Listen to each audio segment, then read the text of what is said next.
আল্লাহ রাসূলের সাহাবী হযরত জাবির রাদিয়াল্লাহু তাআলা আনহু হাদিসটি বর্ণনা করেছেন।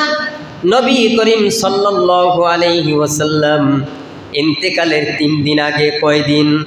ইন্তেকালের 3 দিন আগে আল্লাহ রাসূলকে বলতে শুনেছি, রাসূল সাল্লাল্লাহু আলাইহি ওয়াসাল্লাম বলেছেন, তোমরা আল্লাহ পাকের প্রতি নেক ধারণা না করে তোমরা মৃত্যুবরণ করো না। সুবহানাল্লাহ। আল্লাহ রাসূল বললেন যে আল্লাহ রাসূল তার ইন্তেকালের 3 দিন আগে এই কথাগুলি আল্লাহ রাসূল বলেছেন, শুনেছেন হযরত জাবির রাদিয়াল্লাহু তাআলা আনহু। তিনি হাদিসটি বর্ণনা করেছেন, বললেন যে তোমরা আল্লাহ পাকের প্রতি নেক ধারণা না করে তোমরা মৃত্যুবরণ করো না। আল্লাহ আপনাকে আমাকে সৃষ্টি করেছেন, আল্লাহ আপনাকে আমাকে খাওয়াইয়া পড়াইয়া সব কিছু কমপ্লিট করে আপনাকে আমাকে পালতেছেন।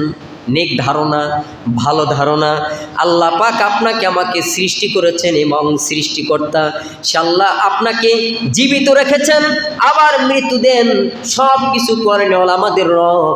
এরকমের নেক ধারণা করে যদি আমরা মৃত্যুবরণ করতে পারি, মৃত্যুর সময় কালেমা নসিব হবে, পরকালে যখন কবরে রাখা হবে মুনকার নেকির সওয়াল জবাব আপনার জন্য সহজ হয়ে যাবে। সুবহানাল্লাহ। মুনকার নেকির সওয়াল জবাব কঠিন, যদি প্র্যাকটিস থাকে বান্দা বলতে পারবে, না হয় কিন্তু সম্ভব না। মান রব্বুকা, তোমার রবকে, মা দিনুকা, তোমার দিন কি, ওমান নবিয়ুকা। আহা, এর সাথে সম্পর্ক রাখতে হবে, এর সাথে সম্পর্ক স্থাপন করতে হবে। মানুষ বোকা, মানুষ বন্ধুত্ব স্থাপন করে, এমন বন্ধুত্ব বানায়, ওয়ও গাঁজাখোর, আর কয়েকদিন পর উনি যদি ভালো থাকে সেও গাঁজা খাওয়ানে পরিণত হয়ে যায়, সেও গাঁজা খায়।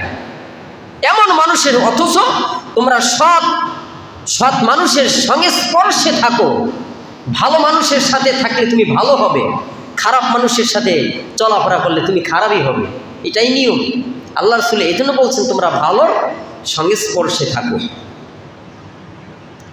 মানুষ যদি একটু চিন্তা গবেষণা করত, তবে প্রত্যেকটা মানুষের 5 ওয়াক্ত নামাজ কামাই যাইত না। 5 ওয়াক্ত নামাজ জামাতের সাথে অবশ্যই সে পাবন্দি করত, যে নামাজ প্রত্যেকটা মানুষের মূল সম্পদ। এই সম্পদ যে হারাইয়ে ফেলাইল, হারিয়ে কবরে যায়, সে তো খালি হাতে গেল। বান্দার কি অবস্থা হবে? আচ্ছা চিন্তা করেন, আল্লাহ যদি দয়া করে আমাদেরকে মাফ করে সেটা ভিন্ন কথা, আর যদি কবরে আপনাকে আমাকে আটকায়, আল্লাহ যদি মাফ না করেন, তাহলে কই দৌড় দিব? দৌড়ের তো রাস্তা আছে, বিভিন্ন রাস্তা। কে রাস্তা আছে না? যুবকেরা, রাস্তা আছে না? নাই, তাহলে নামাজ পড়তে আসো না কেন? নামাজ, এই কবরে যদি আল্লাহ পাকের দয়া করে আমাদেরকে মাফ করে দেয়, আলহামদুলিল্লাহ। যে টুকিটাকি নামাজ পড়ি এর বদৌলতে যদি একটু খুশি আল্লাহ মাফ করে দেন, তাহলে আলহামদুলিল্লাহ। আর যদি মাফ না করে, হিসাব ওইটাই, যদি মাফ না করে তাহলে আমরা কোথায় যাব? কোথায় দৌড় দিবেন? পুলিশ ধাওয়া করতে আছে, বিভিন্ন রাস্তা চিপা গল্লি টল্লি আছে, আপনি হারাইয়ে গেলেন, ওখানে কোথায় হারাবো? আপনি আমি কোথায় হারাবো? এই চিন্তা গবেষণা আমাদের মধ্যে কেন নাই? দুনিয়ার অট্টালিকা পেয়ে একদম মাতোয়ারা, মানে যে এমনভাবে দুনিয়ামুখী হয়ে গেছে মানুষ, আল্লাহর রাসূলকে একদম শেষ ভুলের মধ্যে আছে। কারণ এই অর্থ সম্পদ কবরে অবশ্যই আমাদেরকে দিয়ে দিবে, যে অর্থ সম্পদ, অট্টালিকার বাড়ি আছে, সব কিছু আমাদের কবরে দিবে ইনশাআল্লাহ। দিবে না? যদি না দেওয়া হয় তবে আমাদের সতর্ক থাকতে হবে। এই যে মরণের কথাই বলতেছি আমি, শুধু মরণকে স্মরণ করতে হবে। মরণকে স্মরণ করবেন যে আজকে যদি আমি মারা যাই, মাইকে এলান হবে, মসজিদে এলান হয়ে যাবে যে অমুকে ইন্তেকাল করেছেন। তখন একে অপরকে এভাবে বলবে যে লোকটার সাথে কিছুক্ষণ আগে কথা বলে আসলাম, আহা, একটু আফসোস করবে, একটু ভালো হলে আফসোস করবে, খারাপ হইলে আফসোস করবে না। এখন তার মোরাকাবা কাকে বলে? আপনি নির্জনে বসে এই মৃত্যুকে নিয়ে স্মরণ করবেন, আমি যদি এখন মারা যাই, আমার ছেলে সন্তান বা আমার আত্মীয় স্বজন মসজিদ ইমাম সাহেবের কাছে গিয়ে বলবে, হুজুর অমুকে মারা গেছে, একটু মাইকে এলান করে দেন। তারপরে কি করবে? কেউ বাজারে দৌড় দিবে কাপড় আনার জন্য, আতর গোলাপ এগুলি আনার জন্য দৌড় দিবে। আবার কোনো মানুষ চলে যাবে বাঁশ কাটার জন্য নিয়োজিত থাকবে। কেউ যাবে গোড় করতে, কবর খনন করতে যাবে। আবার কেউ ব্যস্ত হয়ে যাবে কি জন্য? গোসল করানোর জন্য। আবার গোসল শেষ, আবার চারজনে কাঁধে করে নিয়ে যাবে সেই জানাজার নামাজের জন্য। নামাজ শেষ, আপনাকে আমাকে সেই কবরে রাখার জন্য বেদিক হয়ে যাবে মানুষ, পাগল করা হয়ে যাবে, কখন লাশটাকে দাফন দিব। দাফন শেষ, যখন নিচে নামাইল দুইজন লোক, এটা কি বলে? মোরাকাবা।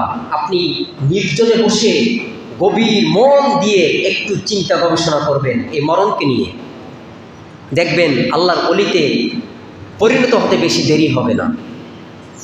তারপরে কি করলো? দুইজন লোক নিচে নামলো, রাখার পরে দুজন লোক আবার লাফ দিয়ে উঠলো। তারপরে কি হলো? বাঁশের ছাউনি দিল, আবার আপনার পাটি দিল, তারপরে মাটি দিল, ওখানে একটু শেষ আখিরি মোনাজাত করে যার যার মনে চলে গেল। তারপরে কি আসবে? এই মুনকার নাকি মান রব্বুকা মা দিনুকা অমান নাবিউকা, এই প্রশ্নের সওয়াল জবাব শুরু হয়ে গেল। এই হচ্ছে মোরাকাবা। এই মোরাকাবা যদি না করতে পারি, একটু চিন্তা গবেষণা না করতে পারি মরণ নিয়ে, অবস্থা খারাপ। ভাইরা আমাদের সকলকে এই মরণ নিয়ে চিন্তা গবেষণা করার মতো যেন তৌফিক দান ছিল বলুন আমিন। সম্মানিত ভাইরা, হযরত বুরায়দা রাদিয়াল্লাহু তাআলা হাদিসটি বর্ণনা করেছেন। নবী করিম সাল্লাল্লাহু আলাইহি ওয়াসাল্লাম বলেছেন, আমি তোমাদেরকে, আল্লাহ রাসূল বলছেন, আমি তোমাদেরকে কবর জিয়ারত করতে নিষেধ করেছিলাম কোনো এক সময়। আল্লাহ রাসূল বললেন, হাদিসটি বর্ণনা করেছেন হযরত বুরায়দা রাদিয়াল্লাহু তাআলা আনহু। হযরত বুরায়দা রাদিয়াল্লাহু তাআলা আনহু তিনি বললেন, আল্লাহ রাসূল বলেছেন, আমি তোমাদেরকে কোনো এক সময় কবর জিয়ারত করতে নিষেধ করেছিলাম, আজ তোমাদেরকে কবর জিয়ারত করতে বলছি। কারণে যখন তুমি কবরস্থানে গিয়ে তুমি যখন কবর জিয়ারত করবে, তখন পরকাল আপনাকে আমাকে স্মরণ করাই দিবে। আমার মতো মানুষ এখানে শুয়ে আছে, আমারও একদিন শুতে হবে। এই জন্য আল্লাহ রাসূল বলেছেন, তোমরা সকলেই কবর জিয়ারত করবে। কবর জিয়ারত করলে কি হবে? আমাদেরকে পরকাল স্মরণ করিয়ে দেয়, পরকাল আমাদেরকে স্মরণ করে দেয়। ইনশাল্লাহ আমরা সকলেই মৃত্যুকে স্মরণ করব। মৃত্যুকে স্মরণ করে যেন আমরা পথ চলতে পারি। আপনি আমি যে পথ দিব, খারাপ না ভালো, এই বুঝ যেন আমাদের সকলকে আল্লাহ রাব্বুল আলামিন দান করেন। চিল্লিয়ে বলুন আমিন।